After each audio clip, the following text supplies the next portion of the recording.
So my reasons for coming to Weimar was, when I first came, was because I was trying to escape bad grades. The other one was because I wanted to learn of medical ministry, medical missionary work. Someone had gave me the book Medical Ministry, and so in reading that, I was still undergoing some conflict with what to do and whether I want to really do that or do music or something else. So first year when I came here, it went relatively well, and then the second year my bad habits kind of caught up with me. You can't really run away from them when your bad habits are part of you. So second semester is when I was really faced with these things. My grades started to go bad.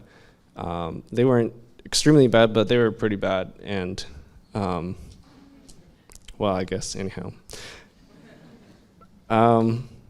So the only hope that I had was I had heard other stories of people being transformed by reading the Bible, and that was what I had a hope for, is that others in reading the Bible they were changed, like the island of Pitcairn, and so that's what I hoped for myself too.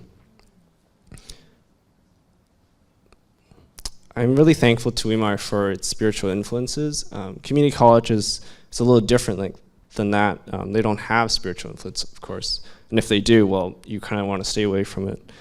So, I don't know the extent of the influence, but it was significant. And here, when I had these habits, there wasn't really anyone that I wanted to turn to. I imagine there are probably maybe some, but when you have bad habits, it's kind of embarrassing, and at least I don't know that friendships were deep enough to share those. So when I started reading the Bible, I really wanted to know God. I really wanted to know how do I overcome these things, and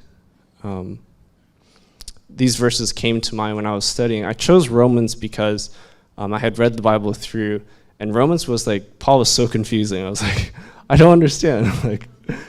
And so I just read him through, but it wasn't making sense. And so that's how I started reading. I started Romans. And this is the verses that came to mind as I was studying. I really wanted to know. It says, "Ye shall seek me and find me when ye shall search for me with all your heart."